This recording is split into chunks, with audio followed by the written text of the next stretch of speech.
10 electrical contractor's license in California. This license allows you to... In this video, you'll see how this cop reacted when he realizes he mistakenly killed an innocent suspect. Get your hands up, I'm gonna shoot you. I will shoot you. Hands up! Hey. I thought he was gonna pull a gun. And later, you'll see how an acorn scared a cop into shooting a handcuffed suspect. Hot fire! Just fire! Just fire! I'm hit!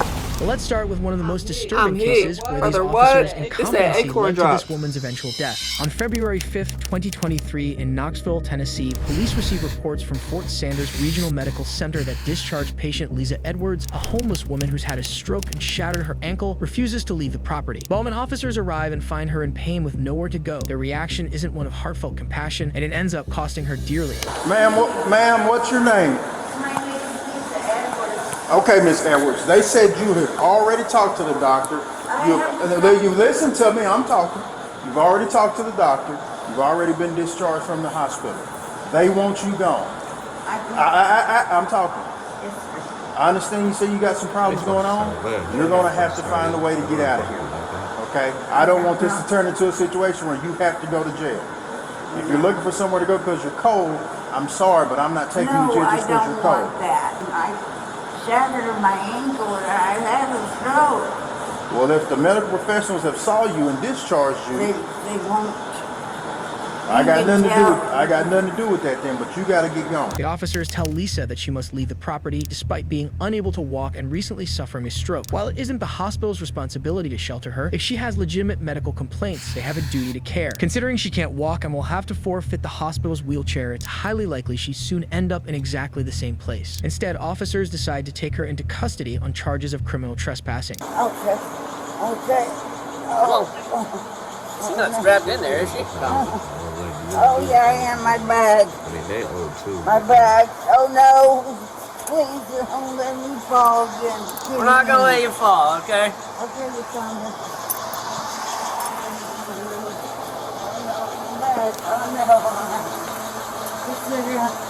Oh, no. Oh, no. I need you to step up, I okay? can't. Yeah, you have to. Pull me back. Ma'am, you're gonna have to get in so we don't have to push you in. Okay. At 5:30. Come on.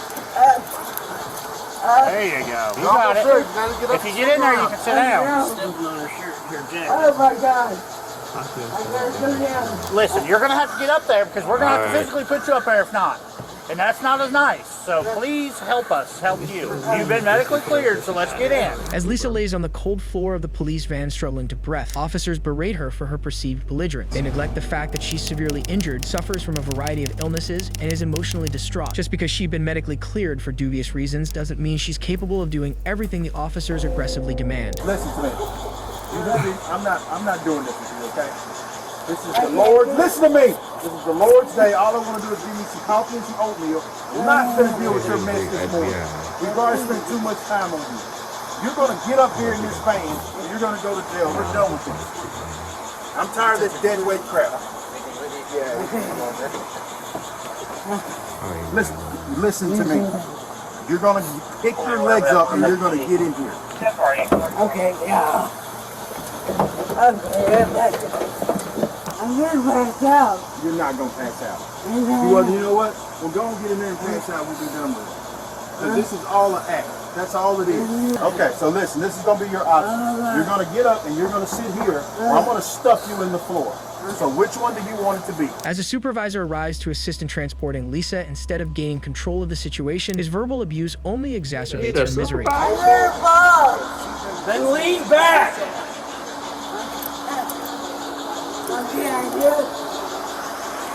Listen, you're gonna get jammed in a tiny compartment if you don't get up there, man. Listen to me. Listen. Get up there and quit with this bullcrap. You're acting, and we're gonna jam you in a spot smaller. We're trying to help you here. Get in there. It's bigger. I just got paid $60,000. Oh my lord, with these ads. And I don't know if you could. and you're by yourself. You have more room. As Lisa writhes in pain, she begs to be taken back into the hospital. In a lawsuit later filed by her family, it's alleged that when an emergency room security officer told hospital registration that her condition was deteriorating, he was told the hospital refused to send anyone outside to evaluate or treat her. Instead, officers denigrate Lisa with snide comments about her personal hygiene before shoving her into the back of a cruiser. Holy Jesus. Just stayed on the other side of the river. Uniform's all nasty from her. Oh no, my leg. Stand up. My Walk. leg. We know you can walk. Okay. Can you close my door? Shut up. Set me up. Now set me up. Hold his foot up where it's gonna get slammed. Set me up. His foot's about to get slammed on the door. Oh shit, my wagon inside. I run Lysol spray on them. I got some. Hey, them county boys, you better get it together. You better get some act right. Despite the officer claiming the breathless Lisa needs some act right, what she'll really need in the back of the airless cruiser is oxygen. What's that mean? Come on, just help me. Stop it. I'm trying to say hello. Grow up. How you doing back there? Very good.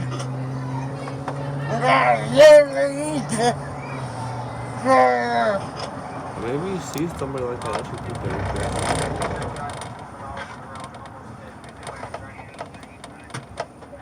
Yeah, well, you're not 2 calls on that vehicle. Hey, are you up?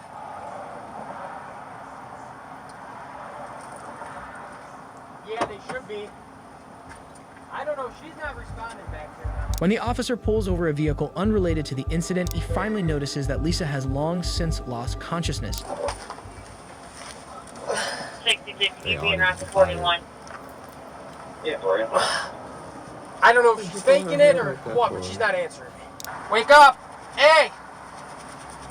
Even after pulling her unconscious head up by her hair, he again questions if she's faking it. Lisa Edwards would never wake up. She was transported back to Fort Sanders Regional Medical Center, where she suffered multiple heart attacks and a second stroke before passing away the next day. In disciplinary actions, responding Sergeant Brandon Wardlaw was demoted to officer. Transporting Officer Timothy DeStasio was suspended without pay for 10 days, and Officer Adam Barnett was suspended without pay for 4 days. The lawsuit is ongoing. While this case was clearly tragic, our next is simply strange.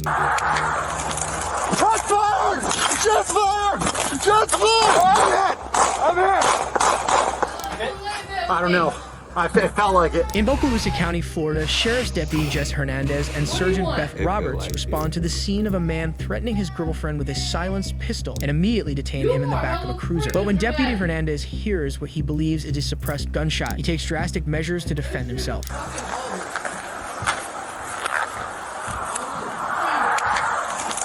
Shots fired! Shots fired! What? What? Shots fired! Where? Right there? You know. Jesse! Jesse, are you okay? I'm hit! Get in the house! Get in the house! Jesse! After Deputy Hernandez hears a perceived gunshot, he ducks for cover before unloading his magazine into the back of the cruiser containing the suspect. Although believing he's been hit, he perceives as the sound of the suppressed weapon is found to have been an acorn falling on the roof of the vehicle. Suspect is gonna be in the vehicle. Where are you hit? Where are you hit? I don't know. Get back! I might have hit my vest. Okay, okay, okay. No! Get back! Get back! I'm not gonna tell you go! Get back! I don't know. It felt like it. They better know how to kill, bro. Jesse, move over to me. I got you. Move over to me.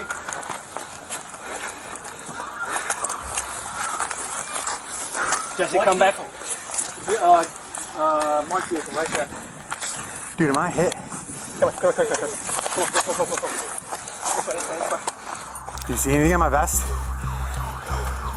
Where are you feeling anything? Did you feel anything? My legs went numb when it hit me. All right, all right. I don't know. My legs went numb for a second. I heard a pop come from. Go this way.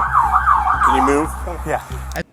Join large-scale battles with military vehicles. The online action game War Thunder has received a major update. Got As backup arrives and trains long guns on the unarmed suspect, Deputy Hernandez asks for help in deciphering whether he's actually been shot. The department later established that it was in fact an acorn that fell on the roof of the cruiser, and Deputy Hernandez resigned a few weeks later. While this officer made a mistake that thankfully wasn't fatal, one involved in our next case simply doesn't care that one was. On January 23rd, 2023, Seattle police officer Kevin Dave responds to calls of a suspected overdose only to find himself in the middle of another tragedy.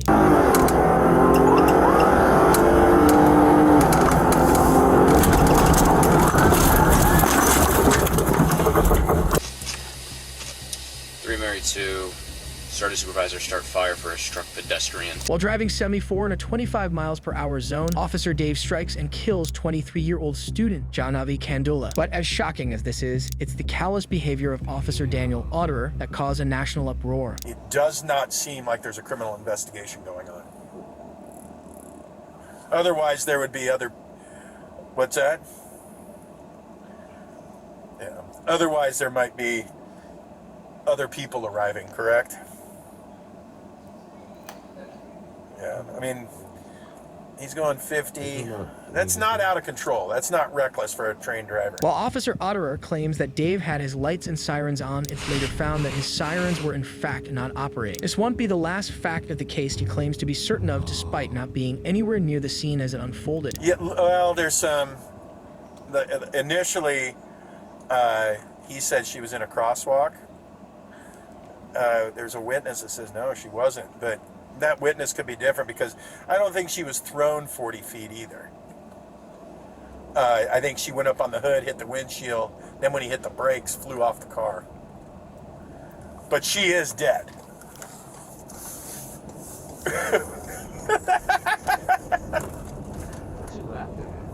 No, it's a regular person. What you laughing at? Officer Otterer, who also serves as vice president of the Seattle Police Officers Guild, callously speaks of the now deceased Jahnavi. His solution for the department is simple. There's no problem money can't fix. Yeah, just write a check.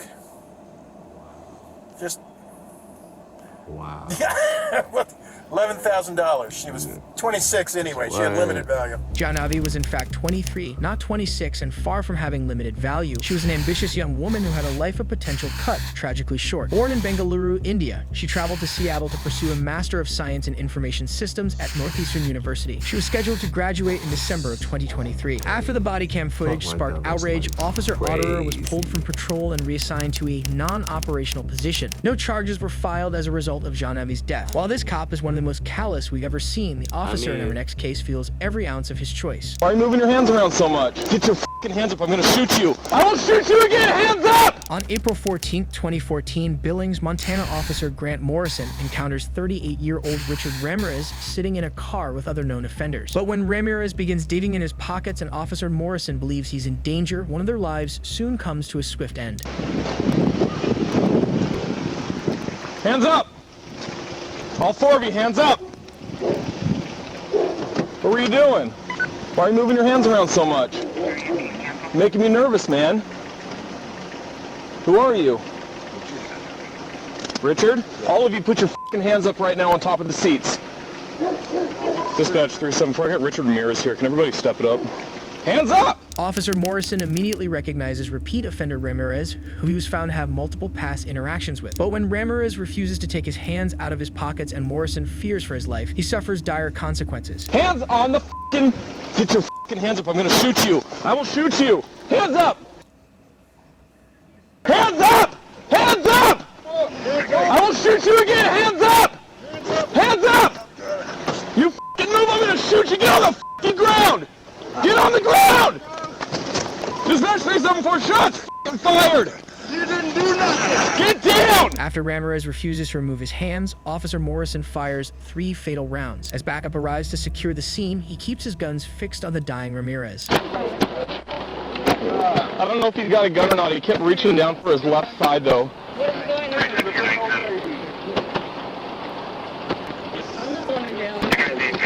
Amazon is overcharging you, but I can show you how to avoid it. Don't spend another dime on Amazon until you watch this first. Watch this. Check him for weapons and then whatever medical attention he needs.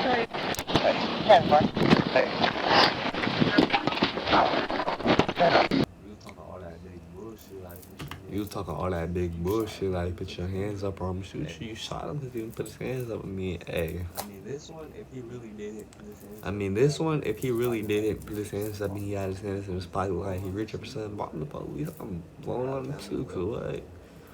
I got a family to go home to. This is just a job for me.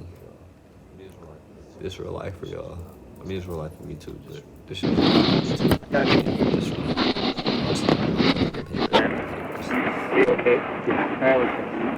A distraught Officer Morrison is led away from the scene and comforted by fellow officers. As they help him to his feet, we see the weight of the decision already hanging heavy on his face. I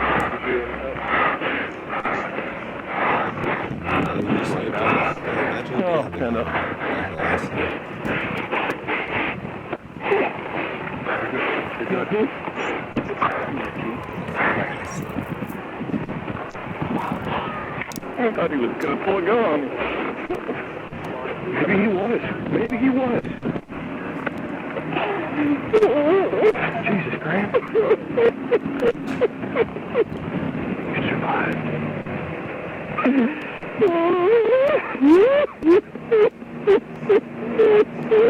Got you. You want me to call your wife? I'll call her in a little bit. I'm ready to go. Bye. Let's go ahead.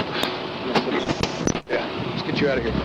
It was later determined that Ramirez was reaching to stash crystal meth and a syringe and had enough of the drug in his system at the time of death to be fatal to a non-user. Officer Morrison was placed on paid administrative leave and after being cleared of any wrongdoing was reassigned to a prescription drug crimes task force. After filing the lawsuit, the family of Ramirez went on to receive $550,000 settlement from the city of Billings. As terrible as this was, it doesn't even compare to the tragic mistakes of an officer in Atlanta, Georgia. Put your hands up! Show me your hands!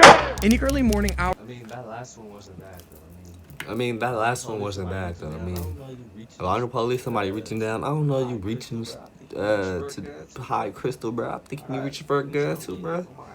I got me trying to live on my head, like, blowing on you, too, what? I mean, 3 was kind of crazy, and you should have won.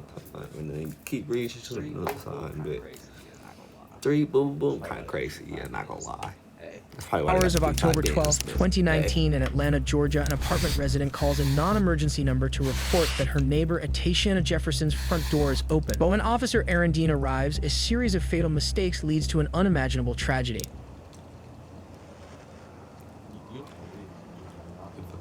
You the police, you just like knock on the type shit like, hey, front door open type.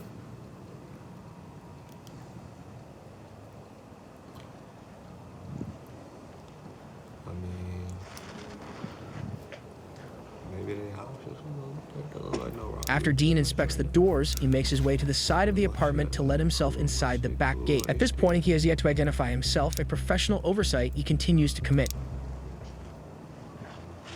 Yeah, true, you gotta go. Yeah, police do identify themselves. You're right, I ain't even realize that.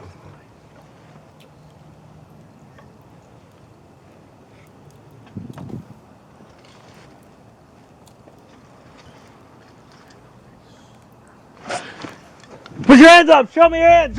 On the other side of the window, a frightened Atatiana stands with her gun, ready to defend herself from the nameless intruder. She pegged with a fatal gunshot wound to the chest, her 8-year-old nephew looking on. Aaron Dean refused to cooperate with investigators and soon resigned from the force. He was later charged and convicted of manslaughter and was sentenced to 11 years, 10 months, and 12 days in prison. As insane as these cases are, you won't believe when the suspect is smarter than the cops. Yeah, it was kind of crazy. Located at the San Francisco Shipyard community,